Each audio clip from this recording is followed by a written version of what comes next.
Queridos, nós estamos caminhando juntos pelo livro de Atos, nessa série chamada Atos do Espírito, Atos da Igreja.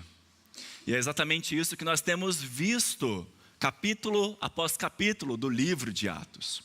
O Espírito Santo de Deus agindo de forma poderosa, expandindo a igreja de Jesus para além dos muros de Jerusalém, para além do povo judeu, alcançando cada vez mais gente em cada vez mais lugares. Eu convido você a abrir sua Bíblia em Atos, capítulo 14. O episódio que nós vamos ler é contado por Lucas a partir do versículo 8. Atos 14, a partir do versículo 8. O texto vai passar para você aqui na tela, mas se você tiver uma Bíblia, é muito bom que você abra. Nós vamos voltar a esse texto algumas vezes. Queremos ver alguns outros elementos no livro de Atos.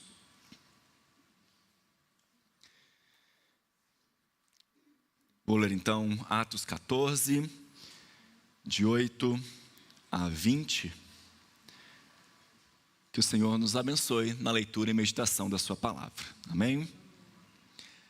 Em Listra, costumava estar assentado certo homem aleijado, paralítico desde o seu nascimento, o qual jamais pudera andar. Esse homem ouviu falar Paulo, que fixando nele os olhos e vendo que possuía fé para ser curado, disse-lhe em alta voz: apruma-te direito sobre os pés. Ele saltou e andava. Quando as multidões viram o que Paulo fizera, gritaram em língua licaônica, num dialeto local ali, dizendo: os deuses em forma de homens baixaram até nós. A Barnabé chamavam Júpiter e a Paulo Mercúrio, porque era este o principal portador da palavra. O sacerdote de Júpiter, cujo templo estava em frente da cidade, trazendo para junto das portas touros e grinaldas, queria sacrificar juntamente com as multidões. Porém, ouvindo isso, os apóstolos Barnabé e Paulo, rasgando as suas vestes, saltaram para o meio da multidão, clamando: senhores, por que fazeis isto? Nós também somos homens como vós, sujeitos aos mesmos sentimentos. E vos anunciamos o Evangelho, para que destas coisas vãs vos convertais ao Deus vivo, que fez o céu, a terra, o mar e tudo que neles há, o qual nas gerações passadas permitiu que todos os povos andassem nos seus próprios caminhos. Contudo, não se deixou ficar sem testemunho de si mesmo, fazendo o bem, dando-vos do céu chuvas e estações frutíferas, enchendo o vosso coração de fartura e de alegria. Dizendo isso, foi ainda com dificuldade que impediram as multidões de lhes oferecerem sacrifícios. Vou ler ainda versículos 19 e 20. Sobrevieram, porém, judeus de Antioquia e Icônio, e instigando as multidões e apedrejando a Paulo, arrastaram-no para fora da cidade, dando-o por morto. Rodeando-o, porém, os discípulos, levantou-se e entrou na cidade. No dia seguinte, partiu com Barnabé para Derbe. Queridos, na semana passada, o pastor Rodrigo nos conduziu pela impressionante história de conversão do apóstolo Paulo, em Atos capítulo 9. Aquele que antes perseguia os cristãos, agora é alcançado pela graça maravilhosa de Deus, transformado e comissionado como apóstolo. No culto vespertino, também na semana passada, nós refletimos sobre a igreja de Antioquia, em Atos capítulo 11, uma comunidade vibrante, generosa, missionária, que se torna a partir dali um grande exemplo, uma grande referência para todo o mundo gentílico. E de lá para cá, se você quiser voltar aí sua Bíblia algumas páginas para o capítulo 11, muita coisa acontece. Em Atos 12, por exemplo, nós vemos Pedro sendo milagrosamente liberto da prisão. Uma ação direta e poderosa de Deus. Enquanto, em contraste, Tiago é morto por Herodes. E esse é um lembrete forte e realista de que o avanço do reino de Deus nessa terra é feito entre lágrimas e milagres. Às vezes, Deus abre as portas da prisão. Outras vezes, Ele permite que o sangue dos seus seja derramado. Mas em tudo isso, o reino segue adiante. E a partir do capítulo 13, porém, nós entramos numa nova etapa do livro de Atos. Isso porque até o capítulo 12, desde o capítulo 1 até o capítulo 12, o foco está principalmente no apóstolo Pedro e na igreja em Jerusalém, na expansão do evangelho entre os judeus. Mas a partir do capítulo 13 até o final do livro, o protagonista passa a ser o apóstolo Paulo. E o foco se desloca, então, para a missão para os gentios, né? Os povos não judeus. Essas são as duas grandes divisões do livro de Atos. Capítulos 1 a 12, Pedro e os judeus. Capítulos 13 a 28, Paulo e os gentios. E é nesse novo cenário que Paulo e Barnabé são enviados pela igreja em Antioquia. Antioquia era uma cidade importantíssima naquela época. Alguns estudiosos dizem que era a terceira maior cidade do Império Romano. E era a base missionária da igreja gentílica. Paulo e Barnabé, então, partem para a famosa primeira viagem missionária. O pastor Marcelo vai se aprofundar nesse tema hoje à noite. Então, se vocês puderem, retornem, assistam pela internet. Mas agora pela manhã, eu quero mostrar para vocês um panorama dessa viagem. Dê uma olhadinha aí nesse mapa, procurem Antioquia da Síria, ali no lado direito do mapa. Paulo e Barnabé começam ali a sua viagem, são comissionados ali. E dali eles navegam para a ilha de Chipre, desembarcando numa cidade chamada Salamina. Aqui vale lembrar o seguinte: acompanhando Paulo e Barnabé está um jovem chamado João Marcos, que é sobrinho de Barnabé e algum tempo depois vai escrever o Evangelho de Marcos que nós temos hoje. Eles atravessam a ilha até Pafos, onde tem um encontro com dois homens bem diferentes. Um mágico charlatão e um procônsul romano. Esse procônsul, um oficial do império, ele se converte ali a partir dos milagres e da pregação de Paulo e Barnabé. E essa conversão, ela é muito importante, meus irmãos, porque ela mostra que o evangelho está começando a alcançar também os mais altos escalões do poder romano. Depois disso, João Marcos volta para Jerusalém, mas Paulo e Barnabé seguem rumo ao continente, desembarcam em Perge, na região da Panfilha, seguem para uma outra cidade que também se chama Antioquia, só que agora Antioquia da Pisídia.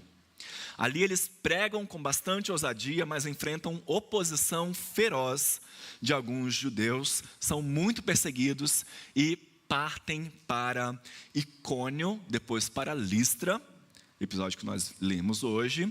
De Listra eles vão para Derbe, e de Derbe eles resolvem voltar por todas as cidades que eles haviam passado, até voltar para Antioquia da Síria, completando então esse ciclo da missão. É justamente em Listra, uma cidade pagã, sem sinagoga, cheia de mitos e ídolos, que se passa o episódio que nós lemos hoje, que nós vamos refletir em Atos 14, versos 8 a 18. Como nós lemos, o texto começa com uma cena que parece pequena, parece simples, mas que carrega muito significado. Ali em Listra, Paulo e Barnabé contra um homem que era coxo, era paralítico desde o seu nascimento. E ele então ouve Paulo pregar. No versículo 9, Lucas escreve: esse homem ouviu falar Paulo, que fixando nele os olhos e vendo que possuía fé para ser curado, disse-lhe em alta voz: apruma-te direito sobre os pés. Ele saltou e andava. Então nós vemos Paulo realizando um milagre, curando alguém em nome de Jesus. Eu não sei se você se lembra, mas no livro de Atos, nós já vimos uma cura de um coxo antes daqui. Lá no capítulo 3 do livro de Atos, em Jerusalém, na porta do templo, Pedro cura um coxo em nome de Jesus. Pelo mesmo motivo, ele também é perseguido, ele tem que se explicar ali para as autoridades judaicas, ali que ele diz a famosa frase: nós não podemos deixar de proclamar aquilo que nós vimos e ouvimos. Então, meus irmãos, fazendo isso também em Listra, o mesmo Espírito que agia em Pedro, por meio de Pedro em Jerusalém, agora age por meio de Paulo em território gentílico, num contexto pagão. E aquela cura desse paralítico é tão impactante, é tão visível, que a multidão que vê aquilo entra em alvoroço. Mas percebam, eles não entendem o milagre à luz do Evangelho, à luz do Deus verdadeiro, e sim à luz da sua tradição religiosa, da sua mitologia, da sua cosmovisão. Eles começam a falar em língua licaônica, o dialeto daquela região ali, não em grego, não em latim, as línguas mais comuns na comunicação oficial daquela época. E talvez seja por isso, meus irmãos, que Paulo e Barnabé, num primeiro momento, não tenham entendido muito bem o que é que estava acontecendo, o que é que aquele povo estava dizendo, o que significava eles falarem que eram deuses. Eles só percebem a gravidade da situação quando o sacerdote do templo de Júpiter é o mesmo deus chamado de Zeus, tá? Na cultura greco-romana. Então, o sacerdote do templo de Zeus aparece com touros e grinaldas e convida todo mundo para sacrificar aqueles animais, né, e oferecê-los como sacrifícios àqueles deuses que tinham visitado a cidade. O povo estava identificando Barnabé como Zeus, a figura mais imponente, e Paulo como Hermes, o deus da palavra, o mensageiro dos deuses. Esse comportamento pode parecer um pouco exagerado, até estranho para nós que lemos esse texto hoje, mas havia um pano de fundo cultural por trás disso, né? Circulava em Listra e nas regiões ali ao redor uma antiga lenda muito conhecida, registrada neste livro aqui. O nome desse livro é Metamorfoses, de um poeta grego chamado Ovídio. Ovídio foi um poeta que viveu pouco antes da época em que o Novo Testamento foi escrito. Ele nasceu em 43 antes de Cristo, morreu no ano 18 depois de Cristo, e mais ou menos por volta do ano 8 depois de Cristo, ele escreve então esse livro, registrando mais de 250 mitos greco-romanos. O que Ovídio vai fazer? Através da sua poesia, ele decide escrever a história de como o mundo foi criado até a sua época, né? Numa visão greco-romana. Por isso a gente trabalha aqui com mitologia, né? Não se engane, esse livro parece grande, mas é porque metade dele é o texto em latim dele, original, e a outra metade é em português, todo em poesia. Se você quiser comprar para ler, você com certeza vai ler rapidíssimo. Vai mesmo. São só 450 páginas no final.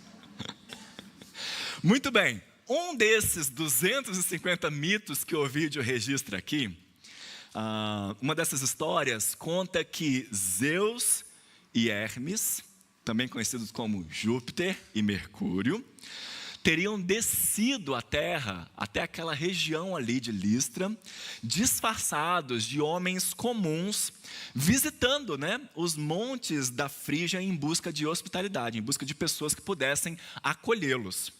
E eles foram rejeitados por todos. O texto, inclusive, chega a dizer assim, de 1000 casas que eles passaram, 1000 fecharam as portas. Exceto por um casal já de idosos, muito, mas muito pobre, que os recebeu com generosidade, com simplicidade. E como recompensa, a humilde cabana, do casal foi transformada num templo. Um templo com teto de ouro, com colunas de mármore. E aquele casal virou sacerdote, então, desse templo. Já a casa das pessoas que rejeitaram os deuses foram destruídas com um dilúvio. O povo de Listra, quando viu Paulo e Barnabé realizando a cura do coxo, poderia ter pensado então o seguinte: e se forem eles de novo? E se forem Mercúrio e Júpiter? Melhor a gente não correr o risco. Vamos então adorá-los, vamos sacrificar. E então eles prepararam para sacrificar bois adornados com grinaldas. Aqui vale citar ainda 2 curiosidades. A primeira é que no final da história de Ovídio, aquele casal se transforma cada um em uma árvore. E a história diz que essas árvores, elas crescem, se entrelaçam uma na outra, e elas começam a produzir grinaldas de flores. Mesmo tipo de grinalda que é colocado sobre os touros aqui na história.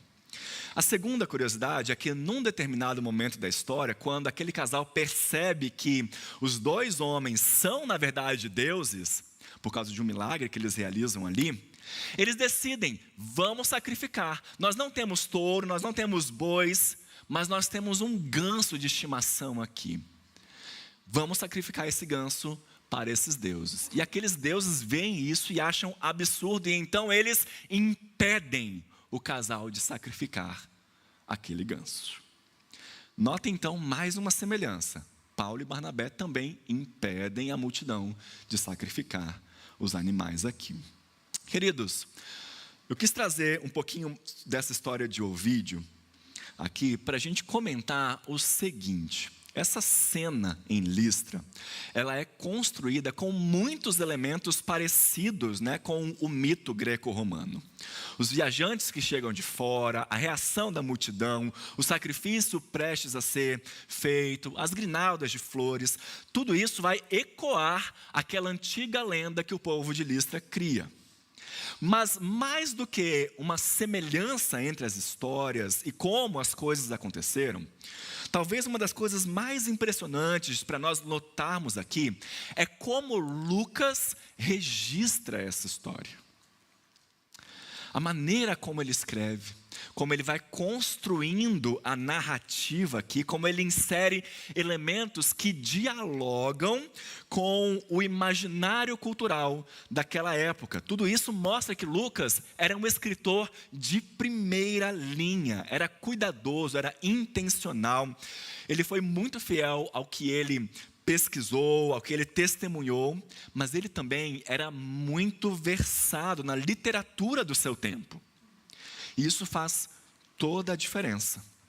Claro, nossa intenção aqui não é chamar a atenção para o Lucas, mas sim reconhecer como Deus usa Lucas de uma maneira especial. Deus o inspirou a escrever com fidelidade aquilo que ele viu e ouviu, e também o capacitou a escrever de uma forma sensível ao contexto cultural dos seus leitores. Quem foram os primeiros leitores do livro de Atos? Provavelmente gentios convertidos, pessoas do mundo greco-romana, leitores cultos, mas que muitas vezes não conheciam tão bem o Antigo Testamento. E é por isso que Lucas então escreve de um jeito que dialoga com esse público. Ele constrói a sua narrativa com ecos, com paralelos, com contrastes que essas pessoas reconheceriam muito bem. Talvez elas pudessem não saber muito bem o que aconteceu com Moisés na sarça ardente quando ele subiu o monte. Mas eles com certeza sabiam o que Ovídio escreveu. E Lucas, então, cuidadosamente, de maneira muito sábia, usa essa linguagem como uma ponte. Não para entreter os seus leitores, mas para anunciar com profundidade e com clareza as boas novas de Deus. É o Espírito Santo falando numa linguagem que pudesse ser compreendida por eles e por isso por nós também. Essa cena, então, não é apenas um relato curioso. Ela é, como eu disse, uma ponte. Uma ponte entre o mundo mitológico dos gentios e a revelação do Deus verdadeiro. Uma ponte entre a graça comum que todos experimentam e a graça especial que poucos conhecem. Uma ponte entre a criação e a cruz. É exatamente isso que Paulo também vai tentar fazer ali em Listra. Diante de um povo que talvez nunca tenha ouvido falar sobre Moisés, sobre Davi, sobre os profetas, um povo que vivia num outro universo religioso, num outro universo cultural, ele começa a pregar não as Escrituras, mas ele começa pela criação. Paulo diz, olha, vocês colhem, vocês comem, vocês vivem, vocês riem, tudo isso é um dom. Essas colheitas que chegam no tempo certo, a fartura que vocês desfrutam em cada estação, a alegria que vocês sentem nas coisas simples do dia a dia, nada disso é por acaso. Essas coisas, ele diz, são testemunho vivo da existência, da sabedoria e da bondade de Deus. Não são dádivas de deuses locais, não são fruto do destino. Elas vêm do único Deus verdadeiro, versículo 15, que fez o céu, a terra, o mar e tudo o que neles há. Paulo está aqui, meus irmãos, em seu discurso, apresentando dois conceitos fundamentais que são trabalhados em outros locais da Escritura e que continuam extremamente importantes para nós hoje. O primeiro conceito que ele traz aqui de uma forma bem explícita é o que nós chamamos de revelação geral, ou revelação natural também. A revelação geral é a maneira como Deus se dá a conhecer a toda a humanidade, em todos os lugares, em todos os momentos da história, através da criação. No Salmo 19, que muitos de nós conhecemos aqui de cor, o salmista diz o quê? Os céus proclamam a glória de Deus e o firmamento faz o quê? Anuncia a obra das suas mãos. Ou seja, a própria natureza grita sobre a existência de Deus. Ela revela o seu poder, a sua sabedoria, a sua eternidade. Essa exibição é tão clara, tão manifesta, que ninguém pode ignorar. É quase impossível você assistir um pôr do sol e falar, isso tudo tem que ser por acaso. Não, meus irmãos. A gente assiste um lindo pôr do sol e fala, puxa vida, como eu sou pequeno. Como eu sinto que tem algo muito maior do que eu. A revelação geral, então, meus queridos, tem um papel muito importante. Ela mostra a bondade de Deus em manter a vida, em sustentar o mundo, em prover o alimento para nós, as estações, a beleza. Mas a Bíblia vai nos falar que essa revelação, ou esse tipo de revelação, também tem um lado confrontador. Paulo, em Romanos, capítulo 1, versos 18 a 21, escreve que os atributos de Deus, o seu eterno poder, a sua divindade, são claramente vistos desde a criação do mundo. Deus se dá a conhecer a todos. Porém, Paulo escreve, o coração humano, na sua dureza, prefere ignorar isso. É nesse sentido que essa revelação natural, essa revelação geral, ela também revela a ira de Deus. Porque ela torna evidente o pecado de quem se recusa a reconhecer e a honrar o Criador de todas as coisas. Então, meus irmãos, o que nós podemos perceber é que a revelação geral, infelizmente, não nos mostra tudo. Ela nos mostra que há um Criador, que esse Criador é glorioso, que Ele sustenta todas as coisas, mas ela não nos revela o plano da salvação, nem o nome de Jesus, nem o caminho da cruz. A criação não é suficiente para a redenção. E é por isso que nós dizemos que o mesmo Deus revelado na natureza é o mesmo Deus revelado nas Escrituras, mas somente pelas Escrituras é que pela fé em Cristo nós podemos conhecê-lo como Redentor da nossa vida.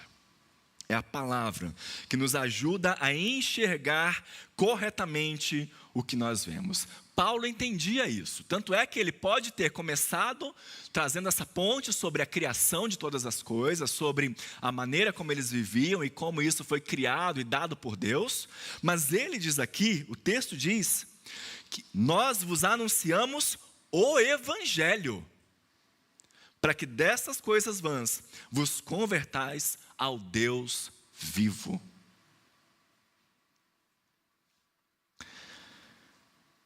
Mesmo com uma cura tão milagrosa, Ele não se contenta em deixar as pessoas encantadas com sinais. Ele quer que elas conheçam a verdade.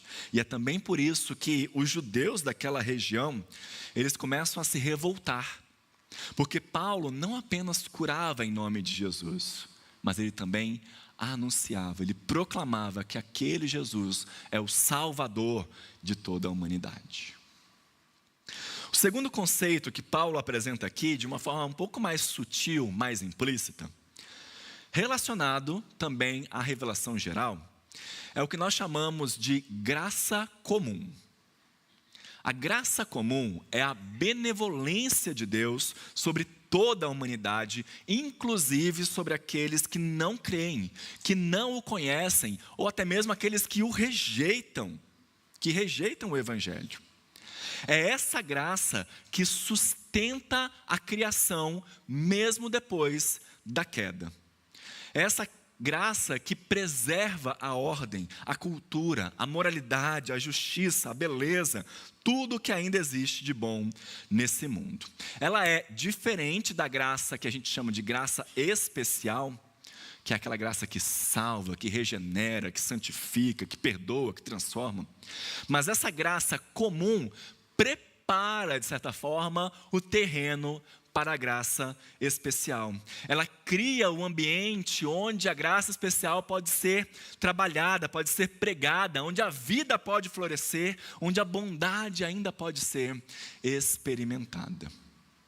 John Murray, um teólogo muito famoso, ele define graça comum dessa maneira. A graça comum é cada favor de qualquer tipo ou grau, exceto a salvação, que este mundo indigno e amaldiçoado pelo pecado desfruta das mãos de Deus. A graça comum é cada favor de qualquer tipo ou grau que este mundo indigno e amaldiçoado pelo pecado desfruta das mãos de Deus. Como é que essa graça comum se manifesta, queridos? Ela age de várias formas. Eu vou aqui destacar 6. Por causa do tempo, eu não vou parar para explicar todas elas, mas 6 formas como a graça comum se manifesta. Primeiro, Deus refreia o pecado. Ele impede que a humanidade que a humanidade caída mergulhe no mal em toda a sua profundidade. Nós temos um grande potencial para destruir tudo, inclusive a nós mesmos. Se a gente não faz isso, é porque Deus está agindo com a sua graça sobre todos. É por isso que você vê tanta gente que é não crente, mas que são exemplos de moralidade. Segundo lugar, Deus restringe a sua ira. Mesmo depois da rebelião do Éden, Deus não destrói a raça humana. Ele sustenta a vida e promete a redenção. Em terceiro lugar, Deus concede bênçãos temporais a todos. A Bíblia vai dizer em outro momento que a chuva cai sobre bons e maus. O sol nasce sobre justos e injustos. Em quarto lugar, como eu disse, pessoas não regeneradas são capazes de fazer o bem. Pela imagem de Deus ainda preservada neles, mesmo sem salvação, eles podem agir com justiça, com generosidade e com compaixão. Quinto lugar, pessoas não regeneradas podem conhecer a verdade. Podem ajudar a desenvolver a ciência, a arte, a sabedoria prática. Tudo isso é fruto da graça comum. Isaías, em certo momento da sua profecia, vai dizer bem assim: olha, como é que as pessoas aprendem, como é que as pessoas sabem que se eu plantar cominho, eu vou ter que preparar o solo de uma maneira, mas se eu preparar trigo, eu vou ter que preparar o solo de outra, que eles vão crescer em momentos diferentes. Como é que as pessoas sabem qual é o momento de colher essas plantas? Ele diz, porque Deus revela isso sobre justos e injustos. Esse conhecimento, ele abrange toda a criação e toda criatura. E em sexto lugar, pessoas não regeneradas, às vezes, experimentam bênçãos do Espírito. Sentem o toque da palavra, choram ao ouvir uma canção, se emocionam no culto, mas sem arrependimento verdadeiro, sem fé, esses sentimentos não produzem salvação. Isso nos ensina, meus irmãos, que essa graça comum, ela é real, ela é poderosa, ela é necessária, mas ela não é suficiente. Ela aponta para algo maior, ela prepara o caminho para Cristo. Lembrando então desses dois conceitos, revelação geral e graça comum, eu quero propor para a gente 4 aplicações a partir do episódio de Paulo e Barnabé em Listra. E a primeira dessas aplicações é um chamado para que você enxergue Deus, para que você veja Deus nos pequenos detalhes da vida cotidiana. É muito comum, meus queridos, nós dividirmos a nossa vida em 2 grandes momentos: o secular e o sagrado. O sagrado seria aquilo que envolve a igreja, os cultos, os momentos de adoração, de oração. Já o secular é a vida lá fora, o trabalho, a rotina, a família, os afazeres de casa, a correria da semana. Mas o texto de hoje nos convida a derrubar essa divisão que é bastante artificial. Paulo diz que Deus não se deixou ficar sem testemunho de si mesmo. Ele se manifesta nas chuvas, nas estações frutíferas, na fartura do lar, na alegria que nós sentimos nas pequenas coisas. Deus se revela no ordinário da vida. Revelação geral e graça comum. A gente acredita, e com razão, que Deus está aqui, amém? Mas Ele também está com você no seu lar.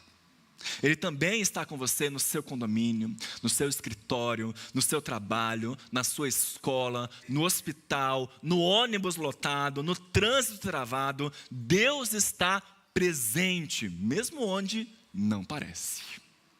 Deus se mostra quando você chega em casa e recebe o abraço do seu filho. Ele se mostra presente quando você se deita na cama quentinha no fim daquele dia tão cansativo. Quando você corta um pão quentinho e ali passa a manteiga, como é que diz o meme? Chega a manteiga, derrete.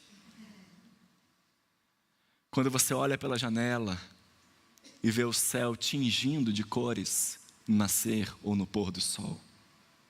Queridos, toda a beleza, todo o sustento, toda a alegria legítima da vida é um eco da bondade e da presença de Deus. Por isso, não despreze esses sinais. Eles são pequenas luzes apontando para o Criador.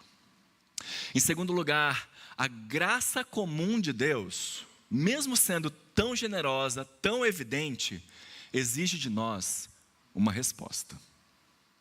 E o texto aqui, ele mostra 2 tipos de reação à pregação de Paulo. Primeiro, aquelas pessoas de Listra, que no início estavam prontas para oferecer sacrifício, para Paulo e Barnabé, quando achavam que eles eram deuses, de repente mudam de atitude. O texto diz que eles foram influenciados pelos judeus de Antioquia e de Icônio e terminaram apedrejando Paulo no versículo 19, a ponto das pessoas acharem que Paulo estava morto. A mesma multidão que estava prestes a adorá-lo, agora tentava matá-lo. O coração humano é volátil. Ver o milagre, presenciar o milagre, não é suficiente para transformar a nossa alma. Só o Espírito Santo pode fazer isso. Mas há também, meus irmãos, uma resposta positiva. Lá no fim da viagem missionária, quando a gente lê o versículo 27, Paulo e Barnabé retornam para Antioquia da Síria, e ali eles compartilham com aquela igreja como Deus, o texto diz assim, como Deus abrira aos gentios a porta da fé. Isso quer dizer que, mesmo sem resultados imediatos, alguns responderam sim, de maneira positiva, ao convite da graça de Deus. E a gente vê isso com ainda mais nitidez, alguns anos depois na vida de Paulo, cerca de 5 anos depois, na sua segunda viagem missionária, lá no capítulo 16, quando ele começa a sua segunda viagem missionária, sabe para onde Paulo volta? Para Listra. Sabe quem ele encontra em Listra? Timóteo. Um jovem discípulo que passa a ser considerado filho na fé de Paulo. Um jovem que se tornaria seu companheiro de ministério. Um jovem que deixou marcas profundas no Novo Testamento e na história da igreja também. Por isso, meus irmãos, diante da graça de Deus, qual é a sua resposta? Deus tem dado testemunho de si mesmo na sua vida. Ele tem te sustentado. Ele tem te presenteado com momentos de alegria, momentos de beleza, momentos de provisão. Ele tem falado com você mesmo nas pequenas coisas, mesmo nos detalhes da vida. Isso é graça comum. Mas a graça comum, ela é um convite para algo maior. Um convite para que você receba e experimente a graça especial. A graça que não apenas consola, não apenas informa, mas que salva, que perdoa pecados, que transforma a alma, que dá nova vida e que te une a Cristo. Por isso, não endureça o seu coração, não ignore os sinais, não despreze os convites do céu. Responda positivamente à graça comum e experimente hoje mesmo a graça especial que Deus tem para você sobre a sua vida. A graça que foi revelada plenamente na cruz. A graça que traz perdão, reconciliação e redenção. A graça que te convida para uma nova história. E se hoje você ouve esse chamado, não adie, não postergue, entregue-se, renda-se, confie em Jesus. Em terceiro lugar, nem sempre nós vemos os frutos do nosso testemunho de forma imediata. Mais uma vez, me permitam falar sobre como a mensagem de Paulo foi recebida ali em Listra, culminando no apedrejamento dele. Isso nos leva a crer, meus irmãos, que Paulo deve ter saído dali extremamente desanimado.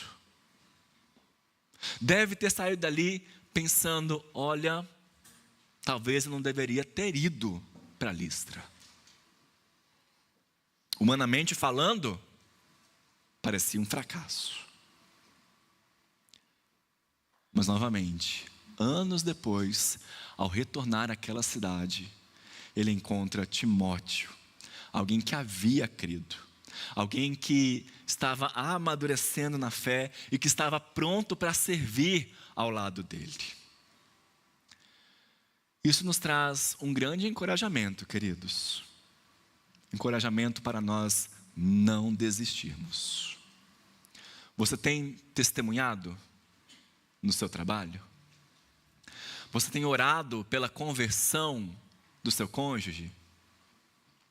Você tem falado de Jesus para os seus filhos, mesmo quando parece que eles não ouvem? Você tem buscado viver uma vida honesta, justa, santa, mesmo num ambiente hostil? Talvez você não consiga ver tantos resultados neste momento. Talvez você esteja inclusive cansado, pensando em desistir. Mas não desanime. Continue semeando. Continue testemunhando. Continue sendo sal e luz onde Deus te colocou. O Espírito Santo está agindo mesmo quando você não vê, mesmo quando você não sente. E talvez daqui a alguns meses ou anos, você perceba que aquele simples gesto, aquela simples palavra que você deu, aquela atitude, aquela oração silenciosa, germinou.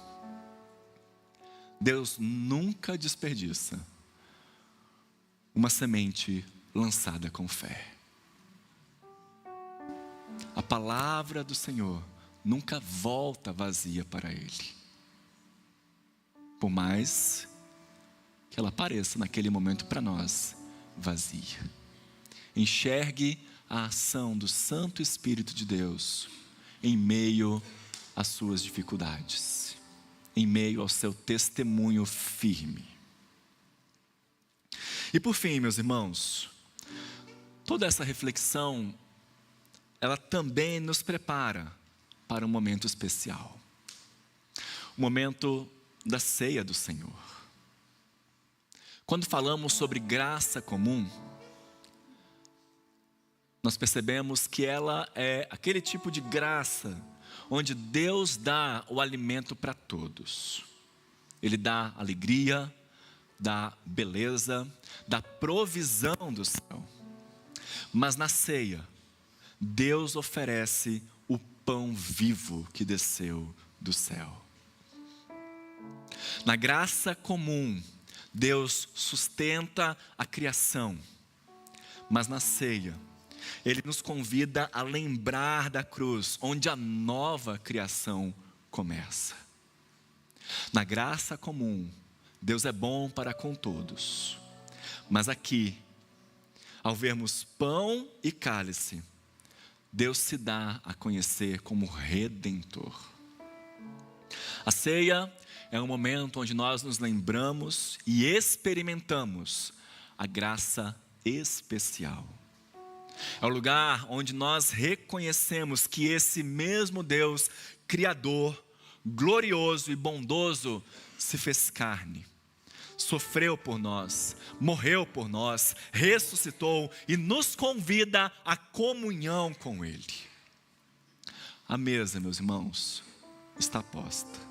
E ela é o lembrete de que Deus, ou melhor, ela é o lembrete de que o Deus que te dá o pão de cada dia, também te dá o pão da vida. O Deus que te enche de alegria comum, também quer te encher com a alegria da salvação. Participemos então da mesa do Senhor. Amém?